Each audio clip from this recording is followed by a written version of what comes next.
Let me just get this. All right. You might ask why I don't have a shirt on. If you know me, I don't have a shirt on because I don't believe in shirts. I'm joking. I'm not. I might have a shirt on because it's hot and I don't want to have a shirt on. Why do I say this? Because that's one of my values. A lot of times when I have clients, there's some of my clients on this call. So they know a lot of times when I have coaching calls, I don't have a shirt on. And a lot of people in society would be like, oh, but that's professional. And if I would seek, I'm professional, and I would seek the approval, then to get the approval so more people work with me or they see me in a certain way, then I would chase in my head the validation of other people, and I'll show my brain that I value other people more than myself, which causes my brain to freak out even more about other things. Oh, maybe you need a suit and tie, or maybe you need this. Now, given when I'm with, we also have to look at what's important. When I'm on the calls with my clients, the most important thing for me is to help them, which means I focus mindfully on helping them to give them tools to do the things they value, right? To be able to do the things they are excited about. And if me not wearing a shirt, which I don't, this is just an example. I wear a lot of times shirts on coaching calls, guys. But this is just an example. If wearing a shirt would be detrimental to me giving them value or helpful tools, if that would interfere with my speech patterns, then I wouldn't do it, of course, because that's the priority. That's the priority value. But let me get some sun, and like, that's one of my values. So that's an example for you guys of how we can show our brain that we value ourselves. Now, other things, we want to look at two things, two compulsions. Brian talked earlier about, oh, how do we differentiate? And the compulsion. So there's a differentiation. We can see already a differentiation. There's compulsions outside of your head and inside of your head. Give you an example. If we are jealous in relationships, if we have a feeling of jealousy coming up in relationships, if that's friends relationships, if that's romantic relationships, if that's relationships online where we compare ourselves with others, and the feeling of jealousy comes up, let's say in a romantic relationship, and we are checking on social media, on the Instagram story, if our partner is cheating. Is he cheating? We stalking, right? We checking, we showing our brain, we trying to make our feeling feel better by trying to get control outside, by trying to get certainty if our partner is cheating. So we did an outside actions with our hands, we went on the Instagram app, we got on the story, we checked it, and checking is a compulsion which will cause more mental health problems. In that moment, you're trying to controlling feelings, controlling situations is always a compulsion. So by you trying to make that feeling feel better of jealousy, you are telling the brain, oh, this is dangerous. Let me give you more jealousy. Let me show you more things where it could be dangerous. But that is an outside compulsions. To come back to differentiation between inside compulsions and outside compulsions. The outside compulsions, you doing the action.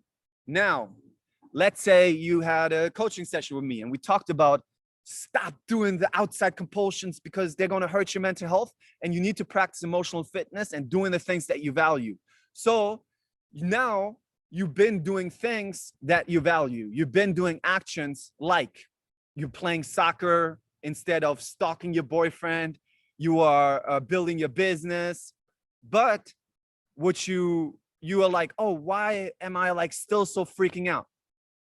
Well, you're probably still doing compulsions in your head, which means in your head, a thought comes in, oh, but wait, maybe he's cheating. Maybe he's cheating. And then the thought, you talk back to the thought, oh yeah, how can we fix this? Maybe I'll wear sexier dresses. Maybe I can wear other things to prevent that he's cheating. That is doing an inside compulsions in your head to try to control a situation, which will worsen your mental health. Let me know in the comments if that makes sense to you.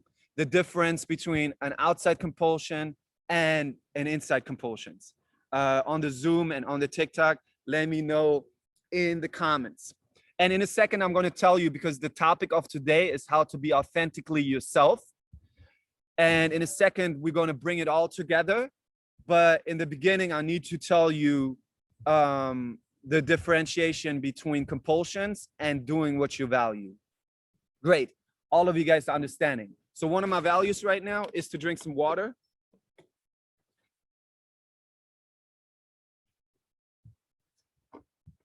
And if I was like, oh no, I need to keep entertaining, I need to keep talking to not lose interest of some of you guys, then I would have chased the approval of you guys, right?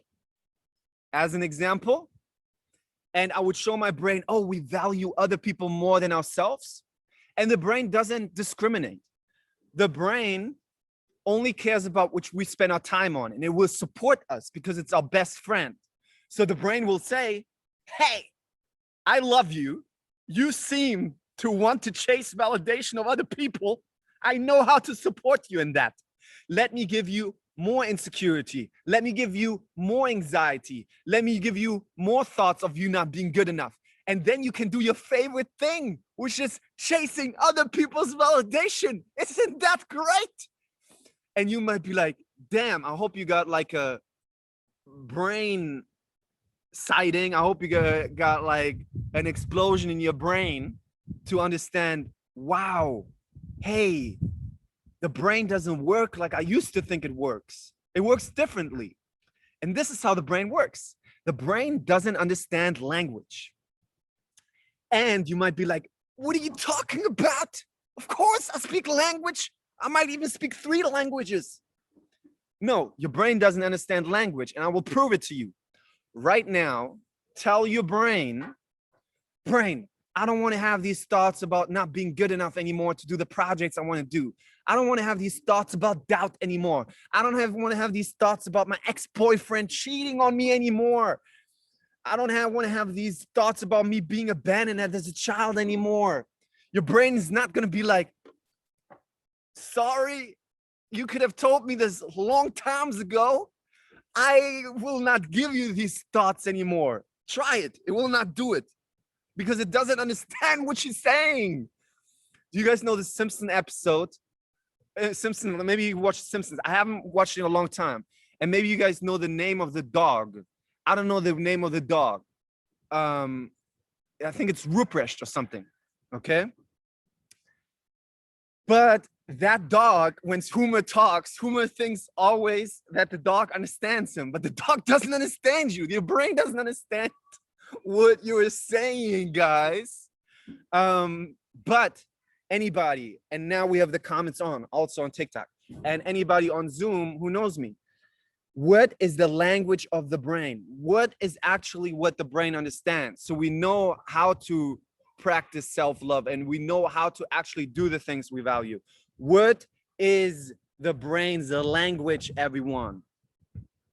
Nice. We got, I knew it. On the Zoom, everybody knows. On the Zoom, everybody knows. Let's see if TikTok can compete. Actions, behaviors. Yes. The brain, as we know from ACT therapy, my clients that I work with, anybody I work with who gets rid of ADHD, who gets rid of BPD, who gets rid of OCD, what do they do? It's about them mindfully building skills, mindfully practicing, putting their attention, putting their work, putting their effort, putting their behavior in the direction that they want to bring. And some people are like, but I put my behavior in that direction and I still had those. Well, that's where what I talked earlier about comes in. You still did compulsions in your head, okay? Does that give a little bit more clarity to you guys about the differentiation in compulsions? Before we going into, and this was a setup for you guys to understand how to be actually authentic in relationship. And the beautiful thing is on the Zoom call right now, we are going to practice being authentic in relationships with our like-minded, wonderful people on the Zoom call in a second, which is the only way to grow. And this is such a beautiful opportunity for anyone. So if anyone's on the TikTok, you can join us free on Zoom by going to the link in my bio. There's the Zoom link. This is such a beautiful opportunity for you guys because you're actually going to practice changing your brain by being authentic in relationship and showing your brain that you value yourself. How are we going to be authentic in relationships? And your method that you connected people into certain chat rooms, and your method of just doing that regardless of what other people thought, is just courageous on you, but also like very like helpful to the community and to ourselves, you know, as individuals. And like, holy, like I just appreciate that. And I am grateful that like I got to grow from this conversation those last few hours. Like I know like I just love what you're doing and I appreciate it and I'm grateful. And also for your videos, everybody always connects to your videos. So you're connecting all these like-minded minds. And I just want to say thank you. You're welcome. You're trying to make me cry today, right? No, like even though you could have seen the numbers, it was, you know, maybe 30 people, but you still hit us all. You really did. Like, and you're taking your time out of your life and your day and you're making a difference. So like, I appreciate you, Alva. What's up, Kevin? What's up, man? How's it's it going? definitely hitting. Thank you so much for sharing. And I want to give you like a tip about being centered. Don't look for a center. Trust yourself that you already have it. And what I mean with that is have any emotions and thoughts and do the things that you value, because you're showing your brain that you're centered and that you're trusting yourself by being okay with any patterns that come up. You're almost like the adult now, where the little child underneath that was scared back in the day, maybe being bullied or maybe being abandoned, is like, no, we don't feel centered. We're scared to do this. No. And then you as the adult be like, I can have this anxiety. I love your anxiety. I love this. This is fine.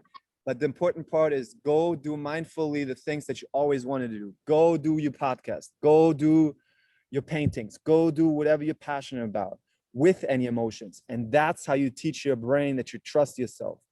But if you avoid those things because of certain emotions and thoughts, you're teaching the little child, oh, not even the adult now is trusting or being centered. So does that make sense? Yeah. Oh yeah. You lead through action, not through emotion. Exactly. So we want to change our engine from the emotionally addictive engine to the value action engine. Got you.